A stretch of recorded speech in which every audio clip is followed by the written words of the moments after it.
Hey guys, it's Chris from Fairly Awesome Podcast. Now normally I do a WTF movie review, but after watching episode 5, I'm here to do a WTF Were You Thinking in episode 5 in regards to achievements. What the hell? Alright, so to recap, in case you haven't actually seen it, I think the conversation went something like, achievements are stupid and they're for OCD people and people that like achievement like dolphin balls in their mouth. Something like that, I don't know. I wasn't really paying attention, but... yeah, achievements aren't strictly for OCD people. They do have their reasons for being, and I'm going to explain a couple of them here just to kind of, prove those guys wrong, because they're wrong. First, I will concede a few points. Yes, there are stupid achievements. I will point to Avatar, The Last Airbender, where you could get all 5 achievements and 1,000 gamer score in the first 5 minutes of the game.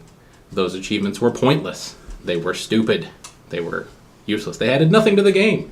There are also ridiculously stupid expectation achievements, like 2 humans expectation that you will get all 7 pieces of this ultra rare armor, that your chance of getting a piece of the armor is 1 in 875 billion. There is no chance you will ever be able to pull that achievement off by yourself. Maybe they intended for you to play the super crappy multiplayer to get that achievement, but it was still crap.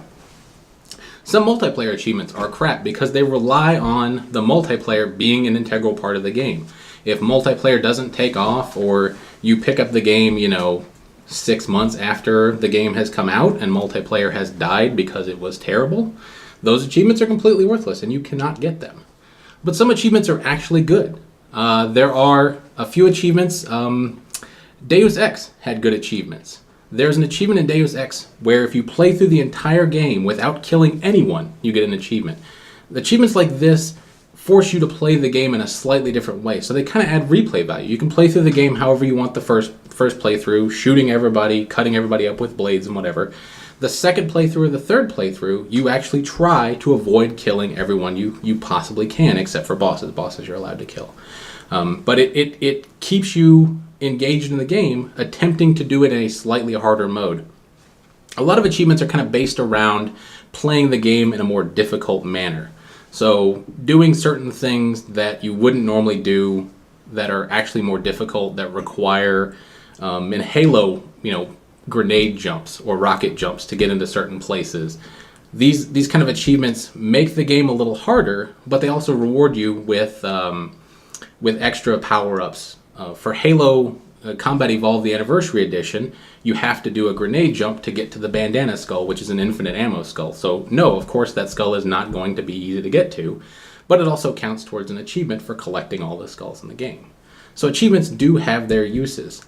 They also make you kind of think outside the box when you're playing through games to kind of see a different way of either getting from point A to point B, or completely bypassing point B and going around to point C a completely different way, and reward you for thinking outside the box. Another thing is that, and I know this currently just applies to Xbox 360, Sony used to have, they betaed a rewards program that the trophies would count towards, and I think they killed that off a couple years ago, or maybe a year ago. Xbox actually has Microsoft My Rewards, which for achievements, depending on the level of achievement you have, you actually get a rebate for purchases on the marketplace. So you get 10% back for having greater than 25 or 30,000 gamer score points. So there is actually a tangible reason to have multiple, or to have achievement levels of a certain height. With the Microsoft Rewards, in addition to completing achievements, you also sometimes get awards for your avatar. Mass Effect 3, you were able to get an N7 helmet and an Omni tool that you could apply to your avatar for getting certain achievements. I know Gears of War 3 had several of them. Some of the AAA games had several of the avatar awards, which aren't a whole lot to brag about, but it's stuff that would cost $1 or $2 on the marketplace that you get for free just for playing the game. Again, yes, nothing to brag about, but it's free and you get it for getting achievements. So there are a few little perks there. So ultimately, what I'm trying to say here is there are reasons for achievements because they make you think outside the box. They make you play the game a different way. They are not strictly for OCD people who have to 1,000 gamer score every single game they play because I need a 1,000 gamer score. And they also actually now count towards getting you some money back. Not a whole lot of money back, but what the hell did you expect for playing a game for 40 hours? They already got your money. They're only going to give you a tiny little fraction of it back for you to spend in Microsoft's marketplace. Allow me to counter your counterpoint, Chris.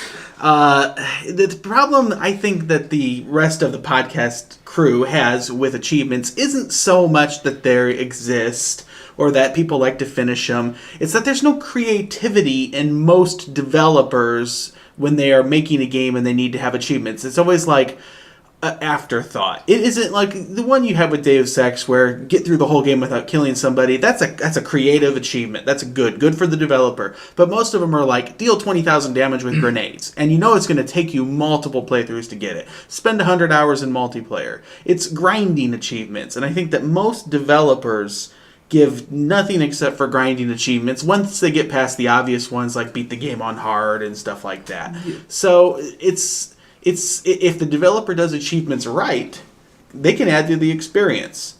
But I think that most developers, because it's an afterthought, they don't do that, which is unfortunate. There are achievements that are like that are complete afterthoughts, that are crap achievements like, congratulations, you completed this level, like you weren't going to complete the level anyway. Yeah. I hate the achievement that pops after you get past like the prologue.